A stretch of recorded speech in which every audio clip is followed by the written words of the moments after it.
Let's just go ahead and jump on into it.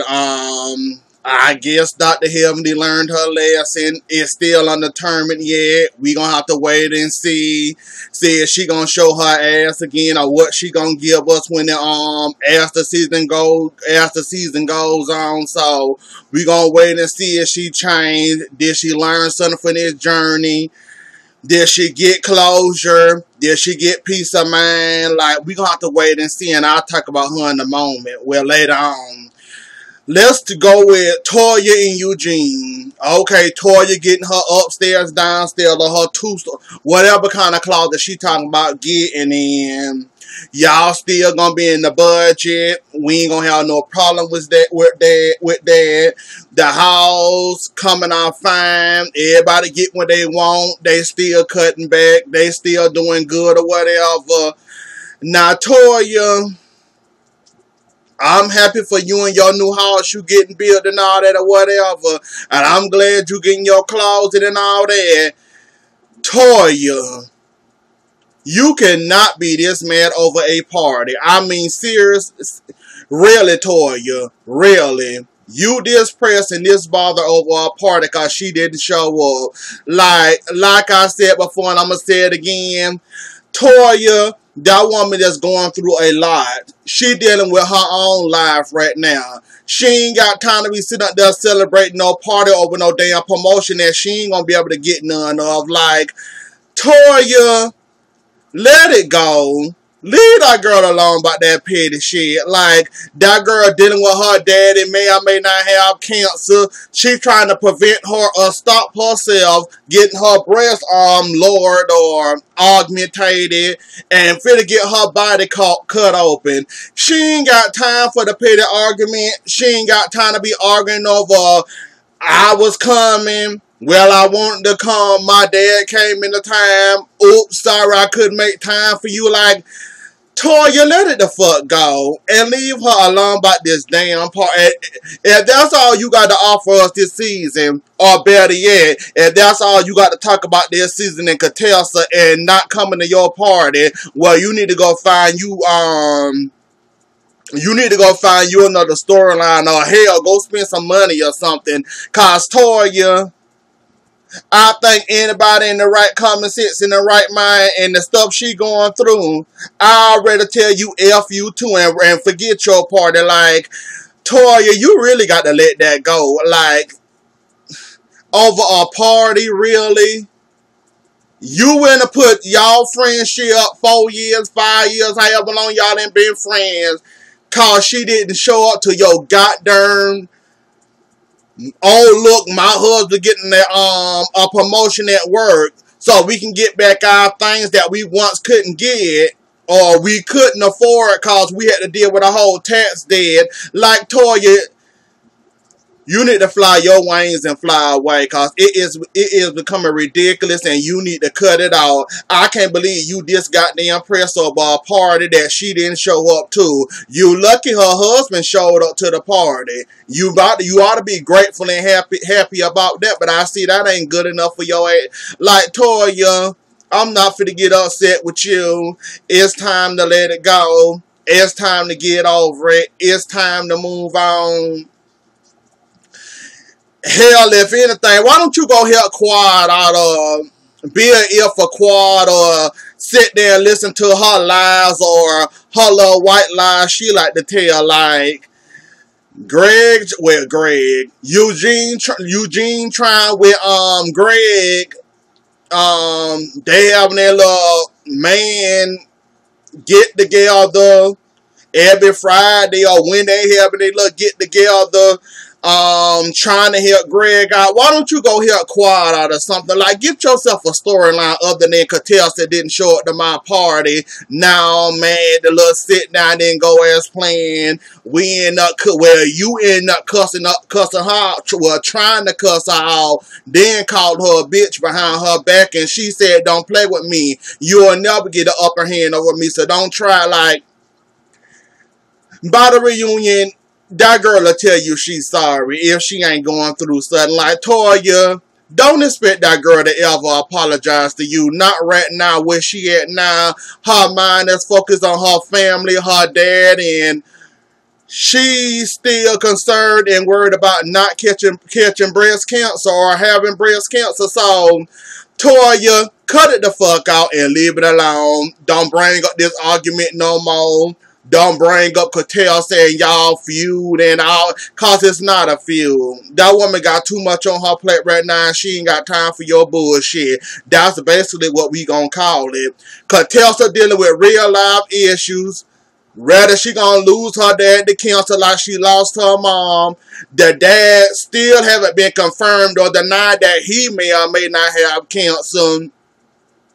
She's still young and she may or may not end up with cancer. So give it a whole season. Maybe at the reunion she'll apologize for not coming to your party or whatever. But other than that, Toya, get you alive. And that's about all I want to talk about them calls. Eugene finna get in the whole quad thing, and I got an opinion about that. Not a very long one, but I got an opinion like that. And I'm with Toya on this. Okay, Quad, we hearing this bad, it's worse. We argue, we bicker. When we do try to have a conversation, it turns left. We both on tens. We can't talk, get along, or whatever. Like, we hearing this. But we hearing Greg talking about he trying his hardest. He trying to win back your love and trust. He trying to work on the marriage or whatever. Like, we hearing two different stories. And Quad, I don't know if I trust you when it comes to your marriage. Cause last season you had us thinking that it was all about trash. He went do this. He went mop the floors. He went take out the trash. He went wash the toilet. He went scrub the stove for you. He wasn't even much sweep the damn floor in the kitchen. And like, you had us thinking that this was minor shit that you blowed out of proportion. To find out y'all really was having some deep-rooted issues, and the blog said he cheated, so I'm running with that. Whether he cheated on you or not, they said they gave each other oral sex, so that's cheating in my eyes. So, Quad, I don't know if I trust you when it comes to the whole, oh, we bad, we doing horrible, all we do is argue, all we do is fight and all this. How come you saying this? You done said this to Jackie, you done said this to your little marital focus group, y'all friends, you done said that to them. How come we seeing the opposite, and when they did show y'all together in the house, y'all didn't speak to each other. Y'all might have said hey and bye and good night to each other. I think that when it first came on, when the season first started, I think you cooked for him or whatever. And, like, we're seeing the complete opposite, Quad. Like, I ain't calling you a liar and your marriage ain't going through all that and y'all ain't arguing. But we need to see this to believe you, Quad. Because after last season, I don't think nobody believe you and you saying y'all going through this, that, and y'all arguing, y'all on tens, y'all can't get along, y'all can't have a conversation. Like, after last season, I can't trust you when it comes to you and you talking about something, it's bad, it's horrible, it's worse, we doing this, we doing that, we arguing, we don't get along. Like, Quad, if you say your marriage is toxic and you need a break,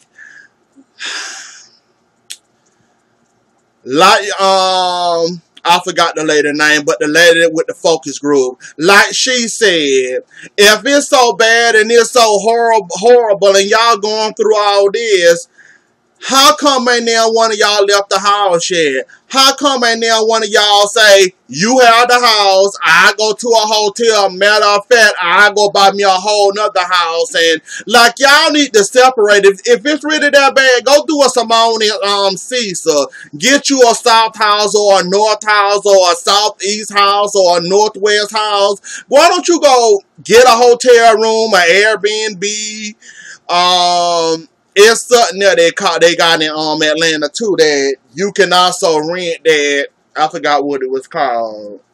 But yeah, you could, like, one of y'all need to get out that house. If it's as bad as you said it is, Quad, one of y'all need to leave that house, for one of y'all end up chasing the other with a knife, and somebody pull out a gun and start shooting, and dishes start to flying. Cause I don't know if I believe when you say that, but we gonna pretend like it's true, and we saw all this on film. If it is true, Quad, you need to leave that house, or you need to get Greg that house without his sleep number bed. I heard on the blogs that you stole. I think they said furniture. You stole the sleep number bed, the furniture, and I think you stole all the furniture out the house, or took all the furniture, whatever happened, like, without doing all that, Quad, like, one of y'all need to get out that house. And I want to believe you, Quad, but I can't. Not after last season. You snowed us until about the middle of that season last season. Had us thinking we done. We don't know what we talking about. We don't know what we seeing. You don't know what the hell going on. Greg was a little harsh and kind of cold and frigid last season. Didn't care. I know that you knew about the affair. You knew about the girl in the hotel room. You didn't mention it. He did. And now look, a whole season about you and your cheating ass husband giving another woman oral sex and not you. Like, and you say he don't seem remorseful, or he don't care that all this information coming on about y'all giving each other, or, well, him and a woman giving each other oral sex and all that. You say he don't seem remorseful, but what I can see and fall for the boy, the guys getting together, he seemed like he's sorry for that. He seemed like he's sorry for that. He seemed like if he wouldn't have opened his big mouth at that reunion, the whole show wouldn't have been about you this season. So I do kind of see some I'm sorry in my eyes. I wish I would have never opened my big mouth at that reunion. Now all my shit getting sprayed all over the blogs. Now everybody know I got a tiny penis and all that other shit that's coming out. Like, I only read a few blogs. I ain't read too many, but I heard about the tiny peen. I heard about Quad stealing his sleep number bed. The tiny peen is a sleep number bed. The woman coming clean about the oral sex. Y'all giving each other oral sex. It was something else that I forgot though, but Quad, he seemed remorseful, and I ain't gonna get on his ass. I ain't gonna get on your ass. I'm just saying something in the milk don't seem clean in Quad. You so locked up like a safe, and we don't know whether it's true, false, or you telling little white lies or whatever. So hopefully you'll get yourself together. Contessa in her surgery. It was morning. She started to cook breakfast for her kids. We never saw them eat breakfast like we did the last time, but she was calling herself whipping up some pancakes, I think it was, and she a little emotional about her surgery. She trying to keep it as normal as possible for the kids. She told them that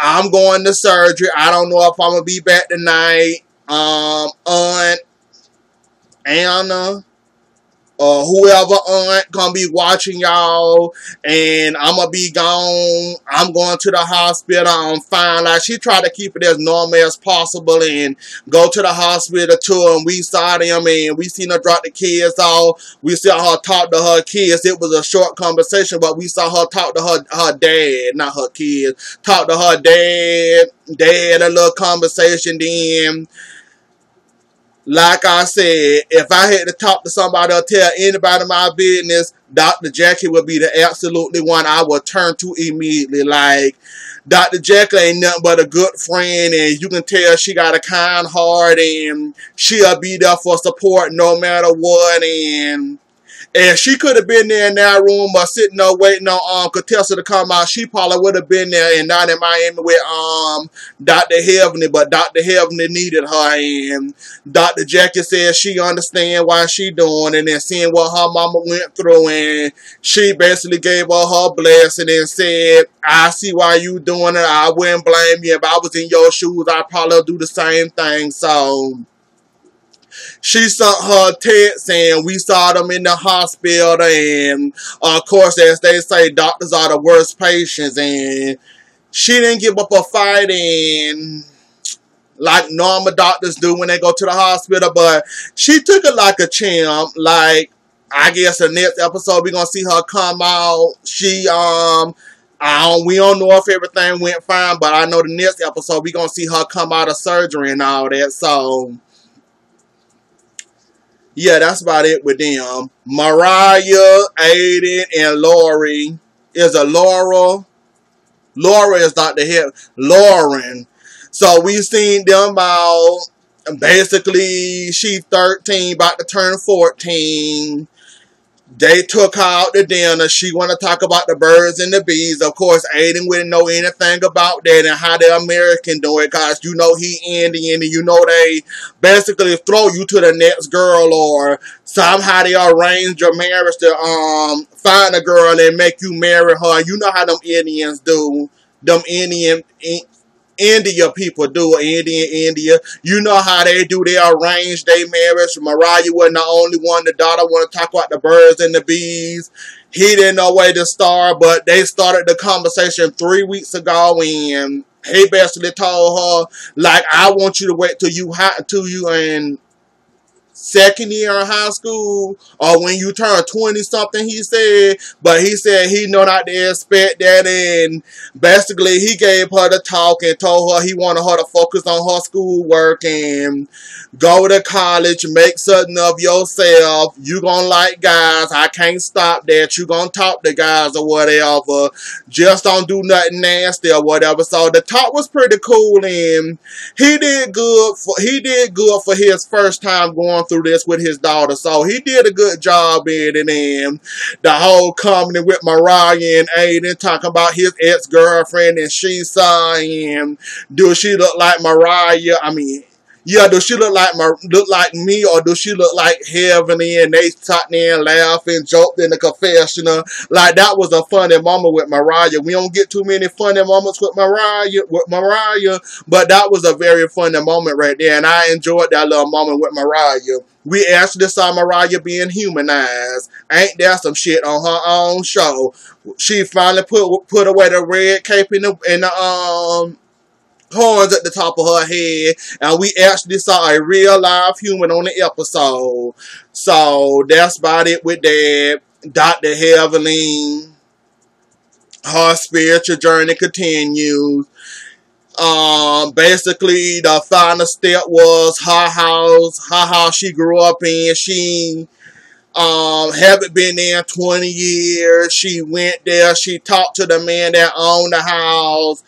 20 plus years and that house still standing. That must be a good house, and you can tell, like, well, you can't tell, well, I guess you kind of tell. The outside look bad, but the inside, you can tell the man that did some arrangements to the house, made the house bigger by tearing the wall down here, making the kitchen bigger, and basically we saw Heavenly room, and woo, girl, I don't know how you stayed in a room with no window. I love my window being open. I love my blind being open, and I love the sunlight coming in my window. I don't know how you dealt with that for as long as you dealt with that in that house with no room. Well, with no window in your room. I don't know how you dealt with that.